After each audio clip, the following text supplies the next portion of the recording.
whether you agree with the war or not, you can't blame the soldiers. You have to blame the people that sent them over there. You disagree with the war, not the troops.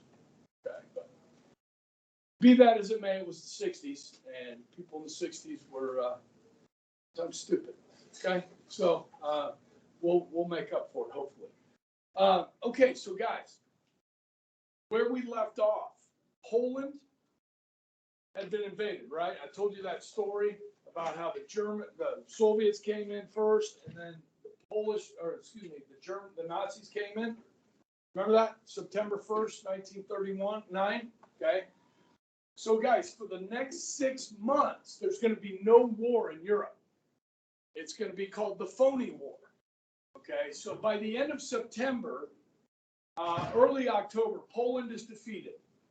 So what the next 6 months are going to do, guys, is the Germans are going to bring their armies back across from Poland to the west. Okay, and this is going to be good for you guys at starting to learn our maps a little bit, put our work to use here. Okay, so I drew a map up here on the board, and I'm going to kind of review with you guys what we've talked about to this point. Okay, this is some of my better work.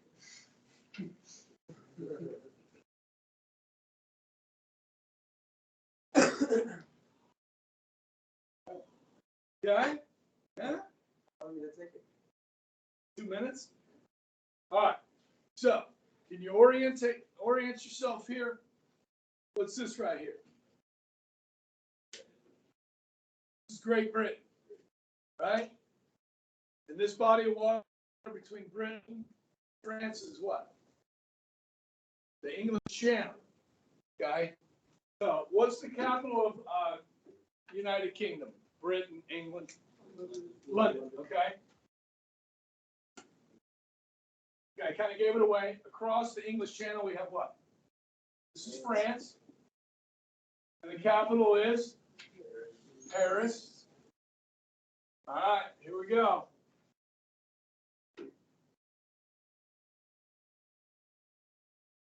That's the Netherlands. It's the capital of the Netherlands.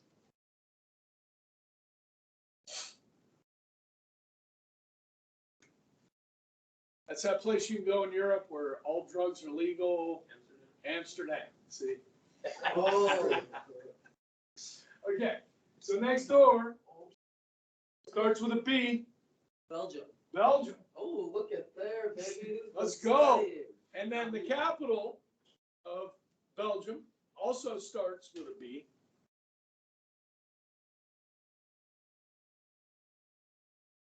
What? Yeah, it's Brussels. Brussels, Belgium. What's this little country down here?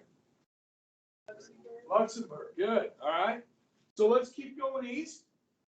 What we got here? Germany. Okay. And the capital of Germany?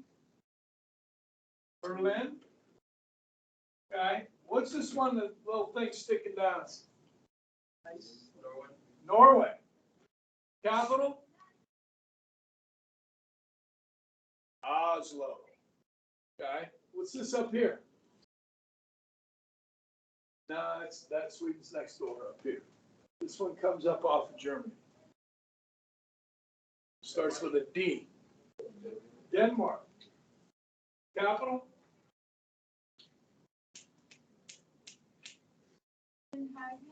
Copenhagen. Copenhagen. Okay. All right. Now let's go down here. Where's Hitler from? Austria here. And the capital? Starts with a V. Vienna. Okay. We know this one. We've been talking about this one. Czechoslovakia. Okay. And the capital?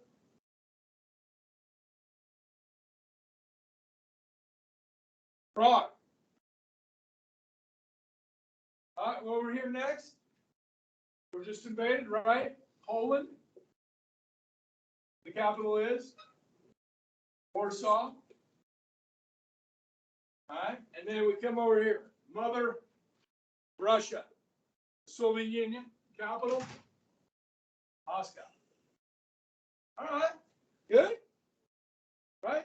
All right, now 1936, this region of Germany is called the what? There's a demilitarized zone called the Rhineland, okay? So this is a DMZ, okay? In 1936, Hitler and the Nazis rearmed the Rhineland, yes? Right? After the Olympics. Then he goes into Austria, right? And annexes Austria. Good? Then this region of Czechoslovakia is called Sudetenland, okay? Remember the mountains here, okay? And then Chamberlain, the British Prime Minister, and the French Premier, Daladier, they give Sudetenland to Hitler. Okay? That's called the what pact? The Munich Pact. Okay? So, Hitler gets this. Okay, so far as he had to fire a shot. No. Then you take away the mountains here, and he takes the rest of Czechoslovakia without firing a shot. Okay? Then, on September 1st, 1939, they will invade Poland. You have the non-aggression pact with Russia, the Soviet Union, okay? USSR takes over the eastern part of Poland. Good? Now we're in October of 1939. The next 6 months, there's no fighting in Europe. Okay? What Hitler's going to do is start bringing his armies back across Germany via these new highways that he's built, interstate highways, called the what? The Autobahn. Yes. I've driven on the Autobahn. Really? Oh, yeah. When'd you get to Germany? In 99. Were you there? Huh? Where you there? My wife and I went before we had kids. Oh. Yes. We did 17 days in Europe. It was fun. All we carried was a backpack. Yep, pretty big backpack. But we had a few change of clothes, 2 pairs of shoes, toiletries, stuff like that. You want to hear about the trip? Okay, so we flew into London, okay, and then went and took a train north up to Scotland. We saw St. Andrews, the castle ruins. You guys know St. Andrews is the birth of what? Golf. Okay, so we went up there. It was cold, wet, damp, cloudy, and dude, I'm telling you what, I'm Scottish on my mom's side.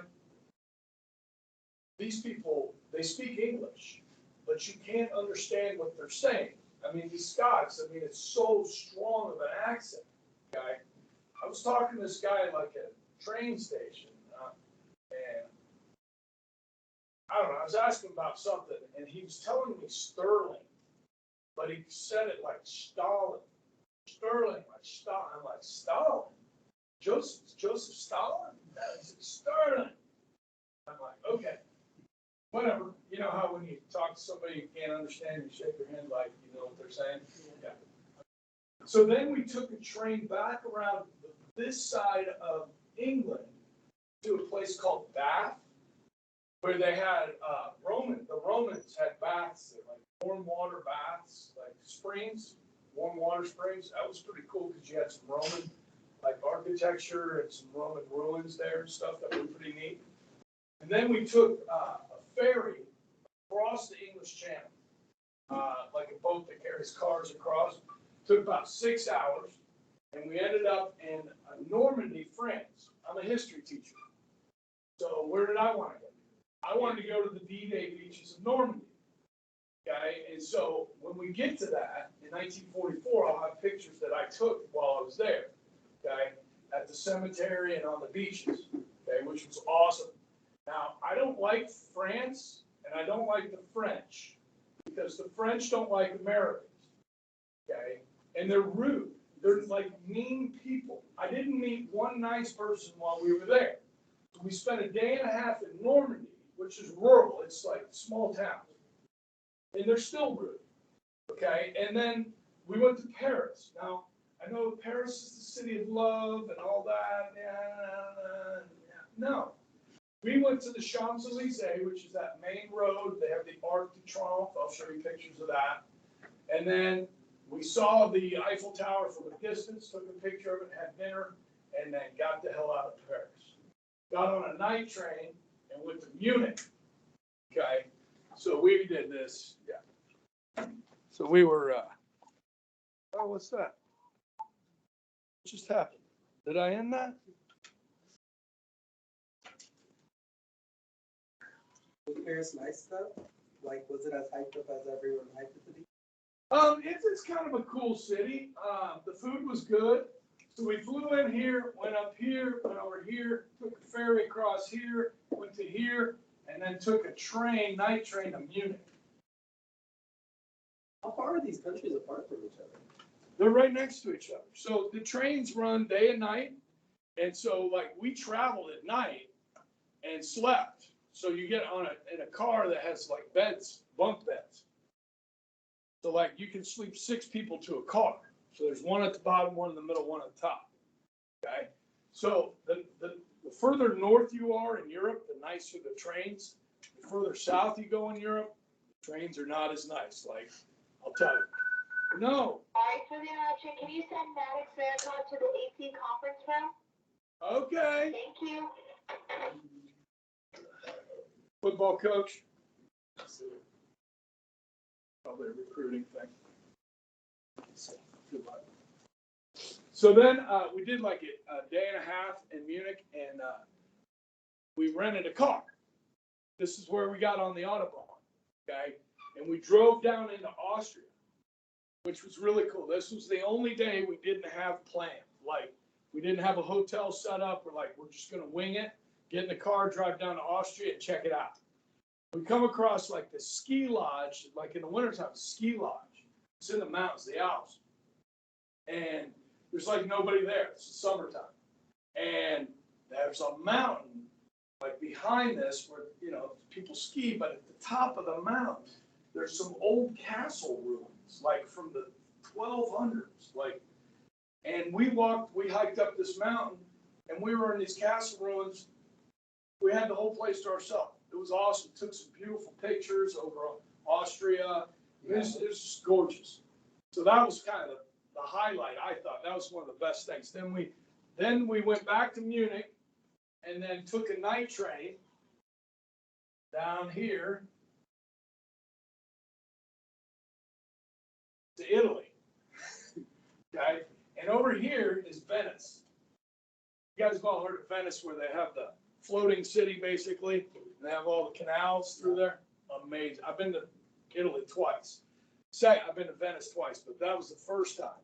And man, that was cool. But on the train from Munich to Venice, we had 6 people in the cars, my wife and I, and 4 other people, and each of the other people spoke a different language. We had a Chinese, what? Sorry again, but I need Michael Polly to the AC conference room as well. Okay. Sorry. We had Chinese, we had Italian, we had German. I forget where the other person was from. But yeah, nobody could talk to each other. Then there was no AC on that one. Okay. Was it awkward? Yeah, it was kind of awkward. I didn't sleep real good.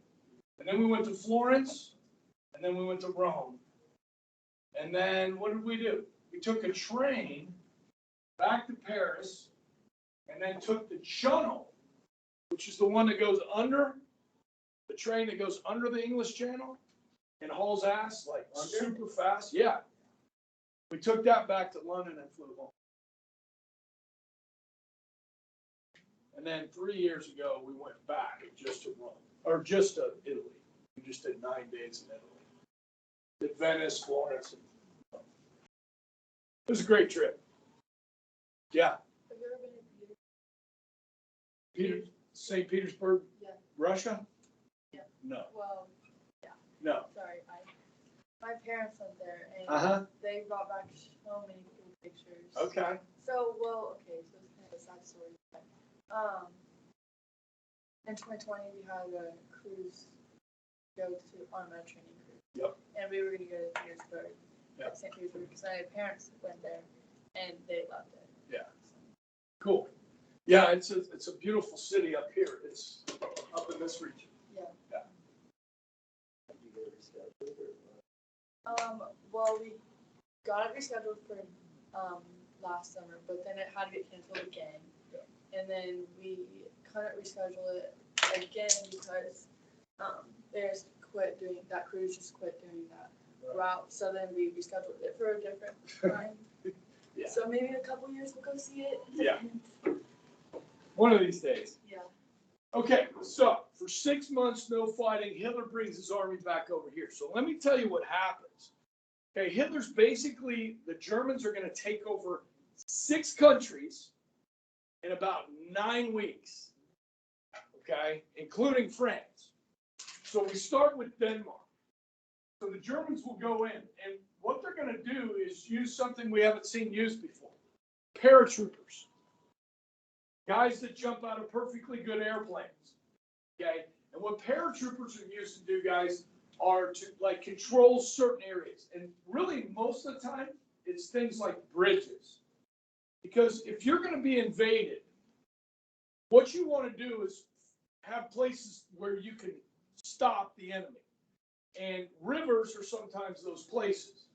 Okay, so if you blow the bridges, then the enemy has a hard time getting across these bodies of water. You follow me? So what the Germans would do is use paratroopers to go in and secure the bridges so that they couldn't be blown. And that way their army, once they came in, they would be able to move. Does that make sense? Yeah. Yes, that is part of, the D-Day invasion was, and they actually did some crazy stuff like use gliders and paratroopers to do that. Yeah, at night, which is scary. Yeah, jumping into enemy territory at night with a parachute. Or even worse, a glider. You guys know what a glider is, right? Just pull behind the plane and then unhook it and then just glide. It's quiet. Yeah, at night. And, it didn't go very well. The whole landing on D-Day was a mess. I mean, they achieved many of their goals, but it was a mess. Okay, so Denmark's going to fall. The next one is going to be Norway. Okay, and the key about Norway, guys, is this.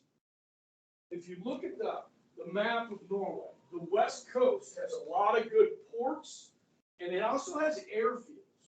So if you look at its proximity here to Britain, if the Germans can control these Norwegian ports, they can control traffic in and out of the English Channel from this side, okay, making it easier to deal with Britain. And so what the Germans are going to do in Norway is they're going to use a Trojan horse. Now, the actual Trojan horse that you get from Greek mythology, that's debatable whether that ever happened, okay? But in this case, what the Germans used were cargo ships, merchant ships, that they sailed into Norwegian ports. They would time this so that the ships can come in near dusk as the sun is setting. As the sun goes down over these ports, inside these cargo ships are German troops and tanks. And so under the cover of darkness, they come out of those ships and take control of the ports, which were not defended by the Norwegians. Now, Norway will not be totally subjugated by the Germans during the war. They will resist. And the Germans don't really want to mess with the interior of Norway anyways. They're just more worried about the west coast, okay? So there will be like a lot of resistance in all of these countries, guys, where people don't like the Nazis. They don't like the fact that they've taken over the country, and they're going to fight. There's a movie out there called Manus,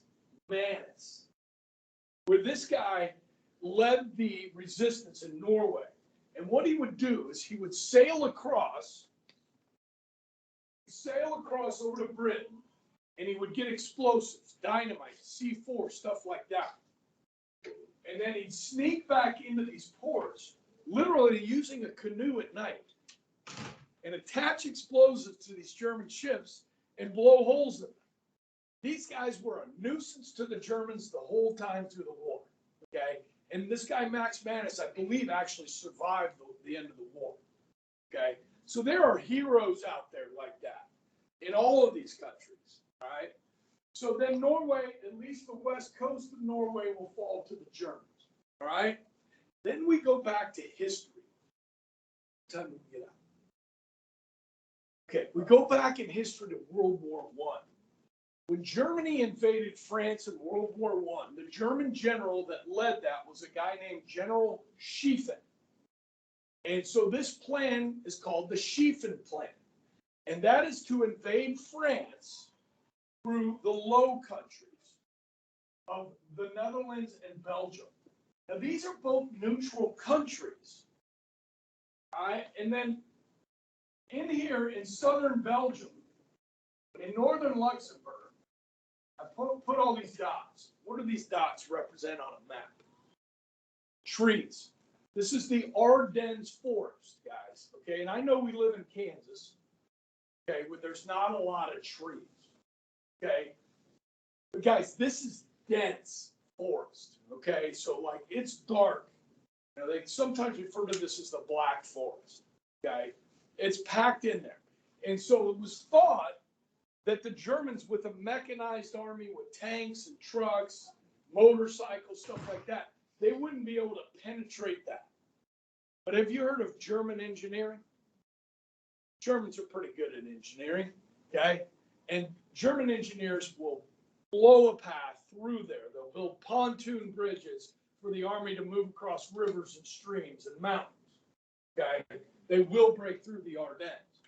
Now, the French have been preparing for this day since the end of World War I, and they have built themselves a line of defenses along their border with Germany called the Maginot Line.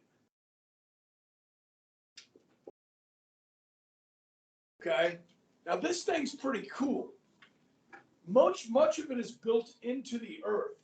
Okay, so it's underground, a lot of it. So these are concrete bunkers built into the earth, kind of like you would do a tornado shelter type thing.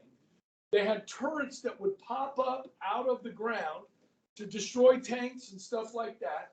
They literally, guys, had a rail like train that could run from one end to the other underground to move troops from one spot to another.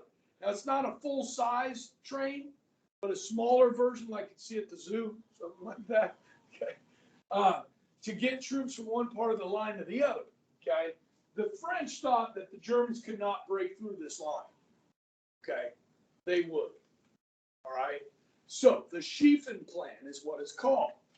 And so the Germans will invade the Netherlands and then into Belgium. Now, what are they going to do first? They're going to bomb.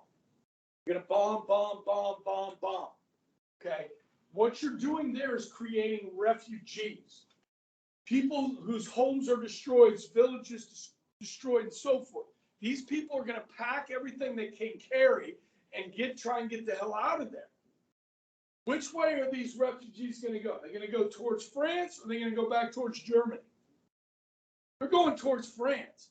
Tens of thousands, hundreds of thousands of people carrying whatever they can carry, right? And then the German army comes in behind them. We're using paratroopers here as well, okay? Now, when Germany invaded Poland back in September, the British started sending troops over here to defend Belgium, okay? Now, they did not build the Maginot Line here with Belgium. The Maginot Line stops there. So there's no line of defenses. So when the Germans invaded the Low Countries here, the British tried to counterattack and go into Belgium, British troops. And what they ran into, guys, tens of thousands of refugees that would not get out of the way and get off the road. There's only a couple of major roads that go into Belgium. So if you're looking at a road, okay, you got all these refugees on it, right? All these refugees.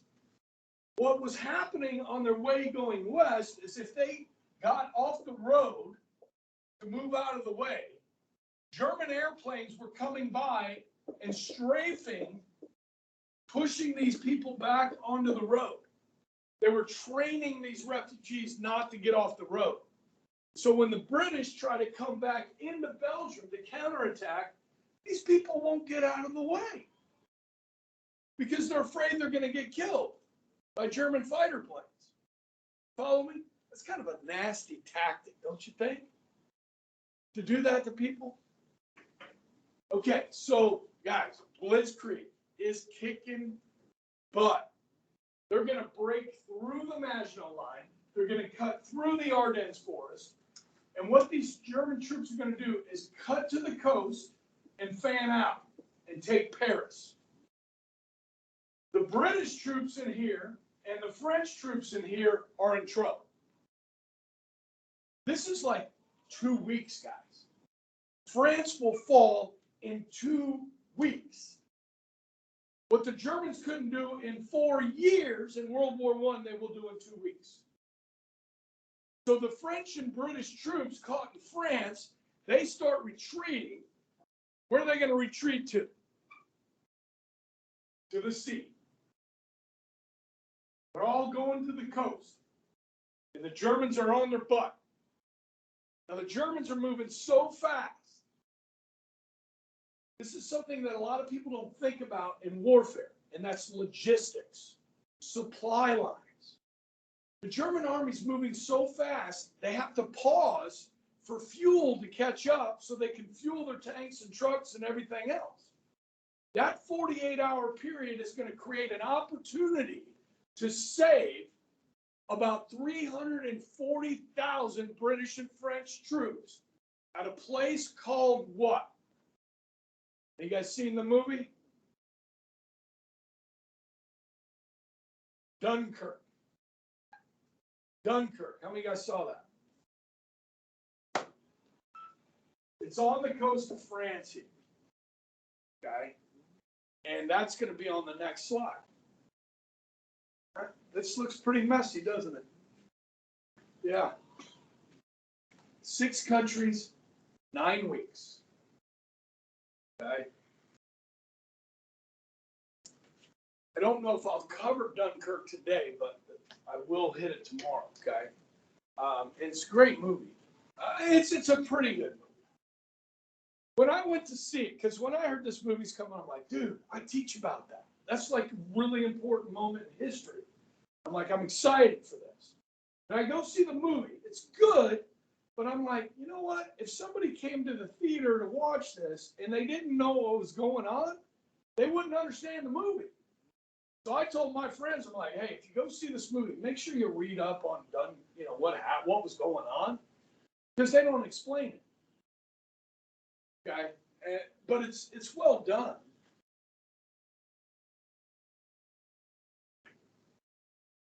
All right. Yeah, this is the slide. Ooh. Ooh. Right there. Okay. This is some remnants of the Maginot Line. You can go to France today. This stuff is still there. Okay. In fact, guys, I think you can still see some of the trenches from World War I in northeastern France today.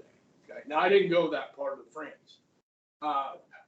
So it takes Norway, Denmark, a month later, Netherlands, Belgium, and then marched on Paris by June 14th. Okay. So that's about 9 weeks. Thousands of men, women, children lined the streets of Paris. They were, they couldn't do anything. France, they surrendered. 2 weeks. They didn't fight. I mean, really, they fought, but they didn't really fight. You know what I mean? They gave up. This picture right here of Hitler standing in front of the Eiffel Tower. This picture's published in every major newspaper in the world the next day. You know, and people are afraid, guys. France just fell. They're thinking, hey, very soon he's going to be taking a similar picture in front of Big Ben in London. And then maybe not too distant future in front of the Statue of Liberty in the United States. Okay? So this is a frightful thing. Now, one of the things, when World War I ended back in 1918, you remember this is Armistice Day. The 11th month, the 11th day, the 11th hour. So November 11th, 1918, at 11 a.m., in a train car, Germany surrendered, laid down their weapons. Okay? The French took that train car and built a monument to the end of World War I in Paris. So when the French retired and they surrendered, Hitler made the French sign the surrender in that same train car in Paris. And Hitler was ecstatic. There's video of this. He's standing outside that train car just excited, okay? Because he had avenged the Treaty of Versailles. This is what he had been talking about doing since 1919, when he was a pup just out of the army. Okay? This is what he's been shooting for. Now, Chamberlain, who gave the Sudetenland to Hitler, he's gone. And they're going to replace him with this guy, Winston Churchill. Okay? Look at this guy. He's wearing he looks like a mob guy. Pinstripe suit, cigar, he's got the Tommy gun. Okay? This guy, he's been warning about Hitler. Been warning about this guy since 1933. Been the loudest voice. So they're going to turn to him, lead Britain during the war. Okay?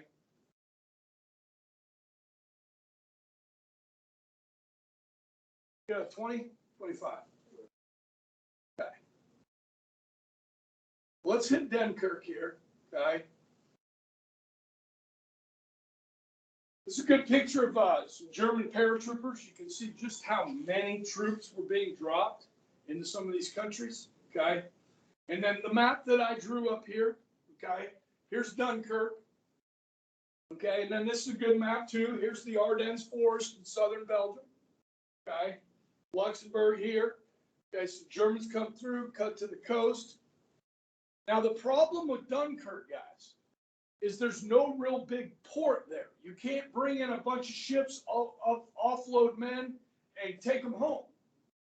Now, guys, this is the bulk of the British Army is stuck on the beach, and the Germans are coming. They're bombing, they're shelling the beach as these men are literally driving their vehicles onto the beach in retreat. Churchill calls on every Briton, everybody that's got a boat. You got a boat? Any of you guys got a boat? Get it to the coast now. Doesn't matter. Tugboat, fishing boat, yacht, ski boat, rowboat, don't matter. Get that boat to the coast. We got to get these men off the beach. And we only got a short period of time to do it before they're either killed or captured by the Germans. This is our army. These are our boys. Let's go get them. This is called the Miracle of Dunkirk. All right? This is what it looks like. You can't bring your big ships in because they'll get stuck on the beach. So you're going to need boats to ferry people out to the bigger ships or just ferry out a few guys at a time. There were two brothers here that rowed a boat for 48 straight hours, rowing men from the beach to the ships, back to the beach, bring men to the ships. Okay? This one, they built a bridge of boats that people could escape off the beach, and you can see all the different kinds of boats that they used. They're going to pluck 200,000 British troops and 140,000 French troops. They're going to save them. Okay? These men will live to fight another day. Otherwise, they would have either been captured or killed. We will not return to these beaches, guys, for 4 more years. The British and the French just had their butts whooped. Big time. They know now what we're up against in the future. When we come back on these beaches 4 years later, we got to be prepared. Okay? Because the German war machine is kicking everybody's butt bad. So the British will leave behind on those beaches 2,472 guns. Now, I'm not talking about rifles, guys. These are artillery pieces. Okay? I'm talking about 84,000 plus vehicles, military vehicles, be left on those beaches. Countless ammunition. But they got their most precious cargo off those beaches, and that was their men. Okay? Now, this is not a victory, but some would call it a Pyrrhic victory or a Pyrrhic victory. It's kind of a moral victory, okay, to save these men being captured or killed on the beaches of Dunkirk. You seen it? Dunkirk? Yeah. Yeah, I didn't like it. Because you didn't understand it. You literally sound exactly like Shelby. She loved. Because she had my class and she understood it. Oh, you have her? Yeah. Yeah, she went crazy on it. She made our whole family see it, and we're all like, I don't know. There's like 2 sentences in the whole. Yeah. There's not a lot of dialogue. Well, if you come back and watch like the last 10 minutes of my The lecture, last like 30 minutes were good. of my lecture, No. of the movie, yeah. No, watch the last 10 minutes of my lecture today that you missed because it builds up to this. Okay. And yeah, so I mean, they call it the Miracle of Dunkirk. It becomes a rallying cry for the British. You know, let's get them back for Dunkirk. It's my best British accent there. Okay. All right. Yeah. Why would I? Well, you just like jumped. Oh, yeah. You know, I was scared and stuff. Yeah. Scared me. So what's going to happen to France now that they surrendered? Now, this is kind of cruel, mean, okay? So are the French, so I don't care. Homeland Security, act snooty, coward, get their pants, surrender, collude. Okay? You guys know what it means to collude with the enemy? Yeah. So, guys, northern and western France will be occupied by German troops because, guys, like I said, 4 years later, we're coming back across that channel on D-Day, okay? So they know that. They know that that's a possibility. So they're going to keep troops here. This part of southern France will be called Vichy France. It's a puppet state. Now, something that a lot of people don't think about. Think about this. The French have colonies all over the world. They have colonies in Africa, like French Morocco, French Algiers in North Africa, okay? They also have a big colony in Southeast Asia. What's it called? French Indochina. Okay, so all of these places are vulnerable now because the French have been defeated in Europe. Follow me? Okay, and so this will be a puppet state, as will Morocco and Algiers here.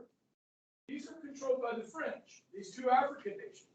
So they will become puppet states as well. The Germans will be there. The French will be told what to do. The French will stay in charge, being told what to do by the Germans. You follow me? And if you ever watch the movie Casablanca, which they say is one of the top 5 movies ever made, you need to understand that Morocco, where Casablanca is a puppet state. Germans. Okay, so you'll see French people, you see Germans there, okay, and a lot of other people. Okay, now tomorrow when I pick up, we're going to come back across the pond, talk about American air power, and then we'll come back across the pond and talk about the Battle of Britain, which is pretty amazing. Okay, good.